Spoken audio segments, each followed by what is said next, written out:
Everybody does not like you right now for that. Wait, are we rolling? Yep. Yes. Oh, crap.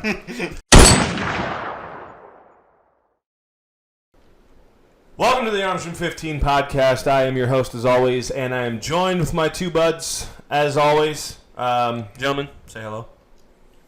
Hello. Hi. I said that because you both have a mouthful of Skittles. I wanted to see if we could words are hard. Yeah, Successfully do that. I don't even have Skittles in my mouth, and I'm literally tripping over my words. Okay, that backfired. Backfired hard. That's what I get. Ladies and gentlemen, today we are talking about customization. That's right. Don't worry, YouTube auditor. I promise you we are not going to give any how-tos. First off, just to be sure, let's clear these. Show that they are completely clear. We have no ammunition anywhere on this table or in any firearm we have up here for display. All firearms are completely unloaded. Now, like I said, we are not going to go into any how-tos. This is more of a confidence boost for you. Like, if you've been thinking about doing a customization, go for it. If you've been looking for the sign, this is your sign. And if the gun explodes, it explodes. You know? Okay, we are not condoning customization of internal parts. Just Bottom cosmetics. line. No, Hear just me out. cosmetics. Hear me out. Nope. Hear me out. Nope. Don't pretend you know what I'm about to say.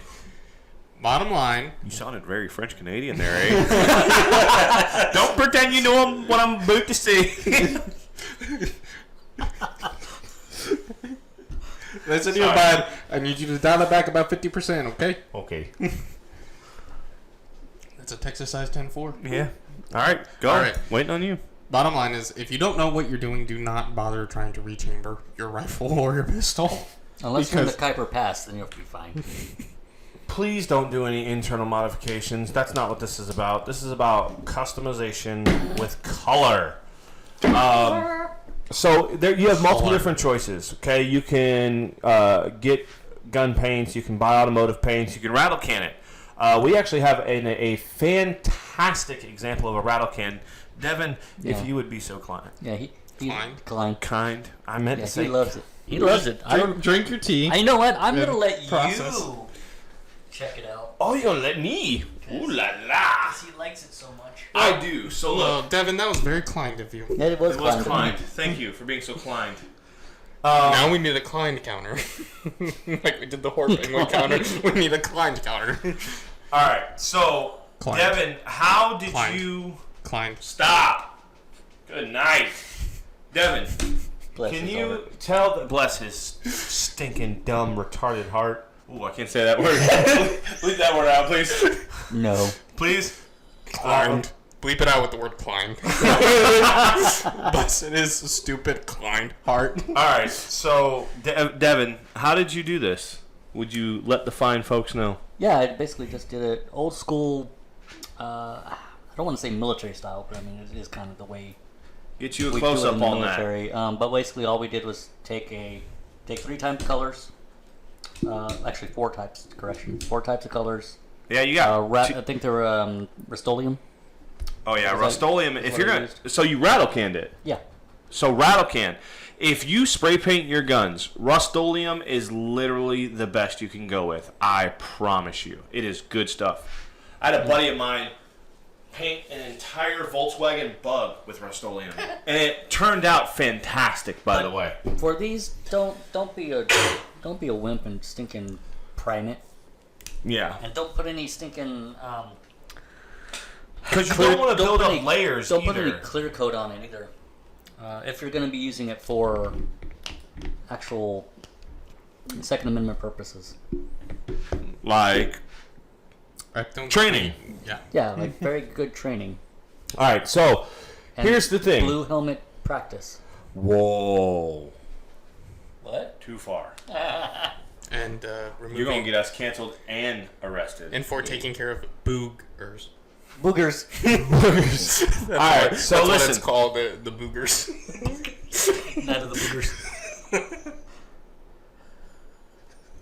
He loves us. Just a thought bubble right here of like vacation and sandy beaches and This a thought bubble pops up. This is where the decisions I've made have led me in my life. Right, here so- with these 3 client people. Yep. Or 2 client people. So look, when it comes to customizing your gun, like I said, you can rattle can it. You can get spray paints and or like automotive paints if you so are inclined. Stop.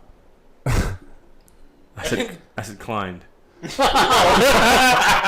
didn't even notice. Because there was an in front of it. Anyways, if you are thinking about getting like a loose paint, they actually sell the Rust-Oleum, but they sell it in cans, like big cans. Mm-hmm. But if you have a big can of paint, but you don't like have any way to spray it, go to Home Depot, get you one of these. It is called a Preval sprayer. Comes with a glass jar on the bottom so you can mix up your paint, and then this is the power head right here. This is what does all the like spraying, and it's just like a normal spray paint can. I mean, so You just mix it with water? no, you don't mix. Don't mix it with water. Go on YouTube, find the mixtures. We're not going to give away any of that stuff here. We're not going to tell you how to do any of this.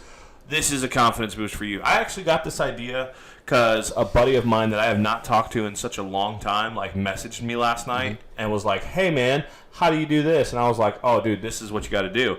And he's like, "Yeah, but I don't know. I've been thinking about it, but I don't know. I don't think I have the confidence boost I need." And I'm like, "Dude, do it." Yeah. Because look, let's say you do it on a magazine first, okay? You get a regular magazine and you do what you need to do. If you mess it up, as long as you don't mess with the internals, all you did was mess up the outside, the cosmetics. You did not mess up the function. Like, if you color fill letters, like this right here, and you mess it up, all you did was make your gun ugly. You didn't make it not function. So... You know, it's kind of funny, though. I actually did my magazines after I did my rifle. Did you? Yeah. I didn't do any kind of testing on with these. I just went straight to this. So, tell them why you only did half the magazine or 2/3 of the magazine. So that's way you can it'll actually be still functional. So you don't want to go all the way up, otherwise it won't freely move in and out. I mean, bottom line with it is like when you're gonna paint, because part of like painting and stuff. Did you sand this at all when you? Okay, so for certain surfaces, whether you one of the things that we actually Rust-Oleum will go on most surfaces. yeah, I sanded this one. Yeah, so for You could literally compare and yeah, contrast that was those. this one because there's one we didn't mention, which was hydro dipping. Yeah, so this is actually a hydro-dipped mag. So it was originally sprayed, I don't know if you can see that, it was originally sprayed flat dark earth, and then it was dipped in a camouflage pattern, Yeah, which there's plenty of videos on YouTube of how to. yeah, and with hydro dipping, typically you have to prime it first. If you want that color. If you dip a black mag in just the straight camo, it's not gonna come out the way that you want it. Just kind of as a You're hitting your mic, I man. know, I am. You're punching the audience with your rifle. So basically, it goes in, and you can actually not see any of that junk. So whereas theirs, they had to sand it so they can get the same level. I sanded mine all the way down, and it does. I've tested this one here. Slide that in there. It does function. Maybe a little tight, but it does function. Yeah, it's a little bit tight. Yeah. So But that's the thing. So when you're doing any type of customizations, you don't want to do it too thick.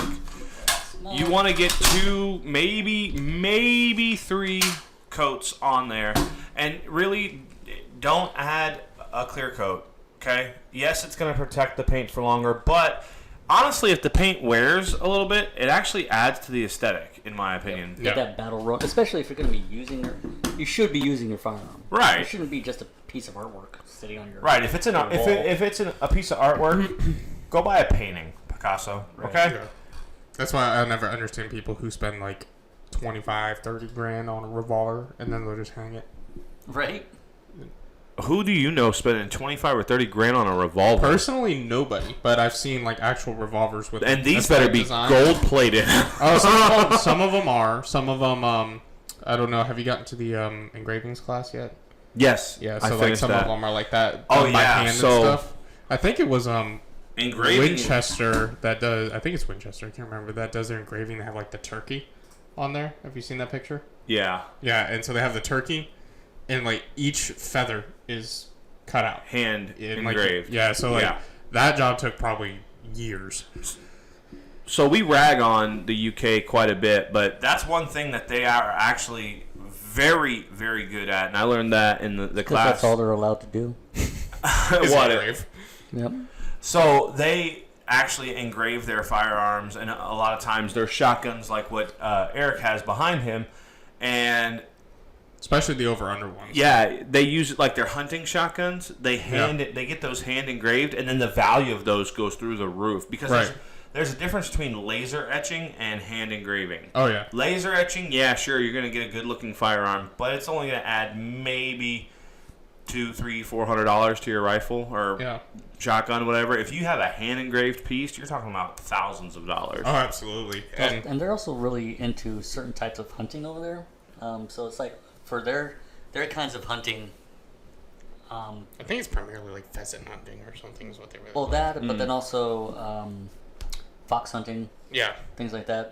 They have a lot of very traditional stuff, and they'll use those firearms like once a couple times a year, and then it goes back in the and on the not wall. to mention that it is. But they're like very clubs and all that stuff. Yeah, and it's like it takes. I mean, so that's like some of the only firearms available over there. I think in terms of the civilian populace, and even then, you have to get like an approval list and all this stuff. It's like it's so bad. The approval process is stringent, like straining. I have seen a video where they have quote unquote ARs and stuff, where the person who collects firearms, of course, he talks about how he has to go through all the red tape, right? But once he gets through that tape, he shows us the stuff, and I love how he calls it an AR-15.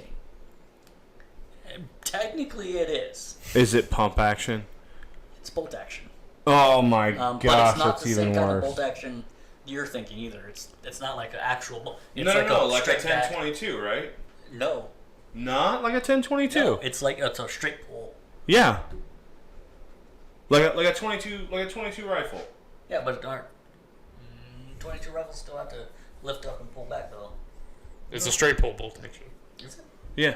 A lot of 22s Well, have no. straight pulls. What I'm saying is what you're describing is a straight pull. Yeah, it's bolt straight action. pull. It's straight pull. Yeah. Like your 22 rifle that I was messing with earlier, that's just a traditional. Yeah, no, that one's sitting over there. That one's the actual bolt, but they make like the Rossi 22, the Ruger 1022. Mm-hmm. Those are all just straight, like a semi-auto shotgun, just a straight pull back and release like the AK. Oh no! You actually does it shoot semi-auto though? What? The rifle you're describing does it the shoot semi-auto? 22s? Yeah. Yeah. So that's not what he's describing. No, I mean they literally have. It's a bolt. Yeah. They pull back and they reload the next round manually as your AR. So what he's describing. No, I understand that. I was trying to get an idea of what the bolt style was like. I understand that it's not. I know it's bolt action and not semi-auto. Yeah, so it's like it's a straight pull. So it's think of it. I think Mauser actually made those originally. Not Mauser. No, there's one Swedish. Yeah, he's Swedish. The Swiss K31. Yeah, it's very similar to that, where it's pull back, straight pullback design. But then there's no pistol grip. Wrong. So let's get back real quick to the customization part. So it's also worth mentioning because we were talking about this beforehand. But the reason that, like Devin was talking about with this, so it functions, it's the same reason you don't paint or hydro dip your bolts or anything like that. Oh yeah, don't do that. That's the reason why you clean your gun, particularly moving components. Yeah, it's because one, it'll prevent rust, and two, when you oil it, it makes it slick, so it actually functions. It's the same reason you put oil in your car, right? Like the pistons, if it's metal, it'll cease. Yeah. So that's why you don't. So I'm actually gonna touch on both of those for a second. So the reason why you don't throw this was the first gun that I refinished right here. It's a 1911 style clone from Spain called the Star BM. Now, I actually used a Prevail sprayer just like this, and I bought a firearm paint, but they said to use 2 coats. Me being me, I'm like, I break things easy. Let me do 4 coats. So I did 4 coats, and I was telling Devin earlier, man, when I first put these two together, I had to sit there and like strain to push the slide back at all. And it would only go back maybe about an inch, and then I'd go back, and then an inch. And then what I ended up doing was I took some rubbing compound and put it on the rails, so that way I could get the rails functioning. Right. It took me about at least 3 or 4 hours of just constantly going back and forth with the slide, back and forth, rubbing that or like grit compound in between on the rails, and it finally started to move and function properly. This is a prime example of why you don't overcoat your firearms. Right. You know, use a proper amount. Now, to his point, the reason why you don't do moving parts, this barrel at one point was that was actually painted too at one point. But as you can see, let me slide that back. There's, you know, some areas that are no longer painted because you have a constant moving part, and these need to be lubricated. Not to mention the barrel gets extremely hot. Yeah. So, and the I use actual firearm gun paint that's not supposed to chip. Well, was it meant to be applied to the barrel? No. I don't know. I tried to because I thought, you know, I didn't want to have a chrome barrel and a two-tone gun. Right? Here, let me see if I can get that in there. Usually when we get the I still think it looks rad though. Oh, I mean, it looks, the thing I like about it is it actually looks battle worn, right? Yeah. So it actually looks like it's seen some stuff. So it doesn't look bad though. But Bang hook. Get your booger picker off the bang hook. well, I dropped the hammer. Booger picker off the bang hook. That's Your booger hook. it's a joke. But it's a joke, but not a joke at the same time. Yeah. Don't break it. I'm not going to. So I was actually telling Devin, I found when I redid both of those, when I took the bluing off of them and refinished those, on the original frame that I had, I actually found a hairline crack on it. Ooh. You know how much the lower the frame of this cost me to get a new one? $10. No. They must have a massive surplus of those. Star BMs, and they're cheap, and that's the reason why I went with it, because they're cheap, they work, and you know what? If I screwed it up, I was only out like I think I paid like $160 for mine, but it was in poor condition, It was one of the surplus firearm sites that sells surplus firearms. Yeah. So I did have to do a background check to get this and everything. So this is legally purchased and everything like that. I mean, even if it was privately purchased, it would still be legally. But just so everyone is on the same page, this was completely legally purchased, as was the secondary frame that I purchased. Right. The other frame I still have somewhere in parts somewhere. But yeah, I found a hairline crack on it, and I was like, man, I can't believe that. So I was thinking, you know, do I risk it? Do I put, you know, everything back together, refinish it, and then fire it? And I'm like, no, I'm not going to take the chance. Right. So that's another thing. If you're doing any kind of cosmetic modifications, if you find a crack, a hairline crack, or anything like that, get it looked at by a competent gunsmith. A competent gunsmith. Right. Not your buddy's cousin's brother who knows how to work on guns. Okay? Who says he knows how to work on guns. Right. So I'll do it for half the cost. Right. Stay away from those. There's also these. I don't know if we've really touched on this too much, but you can actually buy parts that are already, like, if you want a flat dark earth. This is a pistol grip for an AR-15 lower. I got one that's OD green. You got one that's OD green? Yep. So these are not the manufacturer norms. This is actually, I don't even know what brand this is. I think it's Hogue. But this is a flat dark earth. You can purchase this and then place it on your rifle, and then you don't have to spray paint anything. Yeah. So there's many different ways that you can customize your firearms. And honestly, just go with it. It's because if you screw something up, there's so many videos out there that honestly, most of the stuff that I've done up to this point was done off videos. And now that I'm actually going through a gunsmithing school, I'm about to be gunsmith. Actually, when do you finish? In December? like December, January, something like that. Yeah, so you're actually going to get your gunsmith certificate like 2 months before me. Mm-hmm. But yeah, so we both are actually going to school to be certified gunsmiths. So yeah, and it's worth mentioning because like we were talking about like barrels and stuff. Barrels have a very, like most metal parts on the gun actually tend to have a very specific way of finishing them. yeah, With most of your frame, aside from like the slide rails, you can kind of like paint them and stuff.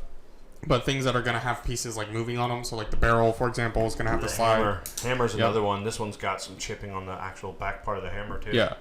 The rest of it looks great, but the face of it, where it makes contact with the firing pin, Yeah. Because one of the things that happens when you like paint it, it provides a slight bit of grit, and then therefore provides a little bit of grip. yeah, And that's gonna jam your firearm. So the most finishing methods for barrels that are finished are predominantly like bluing or browning, which it doesn't actually like put something on the metal. It seals the metal to actually prevent rust. I think browning actually creates a layer of rust. Yeah, browning is a layer of rust, which presents rust. Excuse me. Lust. Yeah, lust. Hit him. Chase the rainbow? Oh my gosh. You started it. It prevents rust from actually getting to the interior of the metal. And it also keeps a pretty smooth finish. It's actually one of the reasons why Glock specifically is one of the most reliable brands on the market, because they use something called a it's like nitride. I think it's melanite, isn't it? It's nitride. Glock? NDLC, like nitride diamond-like finish. Oh, okay. Is their thing. And I think that finish technique is actually patented by Glock. Yeah, I know their finishing technique, whatever they do, is actually patented to them specifically. Yeah, because they came up with it. But it not only protects the metal of the Glock from a bunch of different weather conditions, but it's one of the reasons why it's very reliable, and it can kind of run dry because it actually smooths out the metal too. So it provides a very sleek finish to it that the metal will still kind of slide against each other. So when it comes to doing things like barrels and that, you may want to look into learning how to do that stuff, because if you like hydro dip it or just paint it, then you might actually have an issue where you're going to cause a bunch of jamming, like Josh kind of had when he was experimenting. But bottom line is, what Josh did, I learned how not to do it. Yeah, it was a mistake, but it was one he was more than able to recover from. Yeah. And so it didn't like the break his gun. The majority of the gun actually looks great. Oh, yeah. I mean, I like the way it turned out, except for, you see, that's another thing. When you put stuff back together and you get a pin, you're gonna booger it. Your pin is going to slip. Your pin is going to slip and mess up your brand new paint job. That was the first pin I threw back in. Mm-hmm. That was the first thing that happened. Mm-hmm. Like, I threw that pin in this frame, got everything together, started putting the parts together, and that pin punch slipped and went down the slide. I was like, I was so mad. Yeah. Well, at least it's already old. But that's the thing. It's a surplus firearm. If And here's the thing, practice. Yeah. Right? Like Josh, when he did this, he was practicing on a Mac. Yeah. He can recover from this. And if he's like this, like what, $6? I actually have like a bunch of those that I got for free. Right, but the point is like if you bought this. I think those brand new are like $10. Those are C Products Defense, I believe. Yeah. This was my first attempt. Well, good for you. You know what? Hey, look. Okay, so that was his first attempt. But in all fairness, you were an armorer in the military. That's kind of a little bit of an edge. Fun fact, though. So we ended up getting a whole bunch of firearms back from when after they deployed, right, and they came back. Well, whoever was in charge of doing the arms room stuff over there to clean their firearms before they come back, they did it wrong. So they ended up dipping everything in the firearm into this solution to include the handrails. It turned them all purple. Turned everything purple. Oh, So that's funny. So it was like this weird purpley dark black. How many Barney jokes were made? I know, that's what I was going to say. Where'd you serve? Barney Platoon? That was bad though. Barney 5? And the thing is, you're not. Here's the bad part. There are certain rules on rebluing firearms. Yeah. You can only do a certain percentage, and we would have maxed out the percentage and not barely even touched what needed to be cleaned up. So we were trying to sit there and figure out, okay, how much are we allowed to spray paint it? How much are we allowed to do that? And it just came to a point where I guess they're just gonna stay purple. Wow. The Shout out to all the guys that were in Devin's platoon, brigade, battery. Shout out to all them guys, because y'all had purple firearms. The sergeants. Mad respect. The sergeants are gonna punish the guys by making them march. They tell them sound off. Barney is a dinosaur from our imagination. Like, well, that's when everyone looks. Here's at the it thing, like, though. Any one of those guys he served with could probably kill you and me with a piece of toilet paper. I mean, you know. Trained combat warriors, man. I'm making fun of them. If I die, I die. He's like, hey, anything for jokes. Like, I mean, either I continue breathing or I go meet Jesus. It's a win-win for me. The content gods are hungry. Yeah. All right, gentlemen. I think that's gonna do it for us. Y'all have any final words? Clyde. What? Climbed. Climbed. We are very climbed. We are always be-climbed. Please rewind. We are... Oh, here we go. That was Blockbuster. That was before your time. Actually, I am old enough to remember Blockbuster. Or? Even though it was DVDs and not VHS. But I still remember Blockbuster. Be excellent to each other. Yeah. And party on, dudes. Party on, Wayne. Make sure guys, if you are going to customize your guns, you are inclined to do so. Listen, here's the thing. Stop. If you need the confidence boost, this is it, man. Go for it. If you're doing something cosmetically, like, just do it. And if it turns out it sucks, you can always get it redone. Take it to a gunsmith. They'll fix it. I promise you. Like, there's so many stories I've learned in my gunsmithing classes of different instructors that have had stuff brought to them. Like, I don't know what happened, and it's in like 30 pieces. It's like, well, first off, there was only 20 pieces to start with, so what got broken? So gunsmiths are used to that. It's like, this part's actually in half. They hate it. They're going to charge you more, but they're used to it. So go out there. Make it your own, color fill a slide, do whatever you want to do. Well, it's your firearm. You know, all those manufacturers, they always put those extra pieces in there. I know. I feel like some of them do it just to mess with you. Like, here's a couple extra screws. You get to the end, you're like, oh, crap. Right? I mean, I have a bunch of extra pieces left over. My pistol still works fine. Oh, I thought you were going to say in your head. Bunch of leftover pieces that are just rattling around up there. I mean, that's probably true, too, to be honest. But we all have a couple screws loose. Yep. I've probably got like the entire panel loose at this point. All right, that's going to do it for us. Thank you for joining us on this little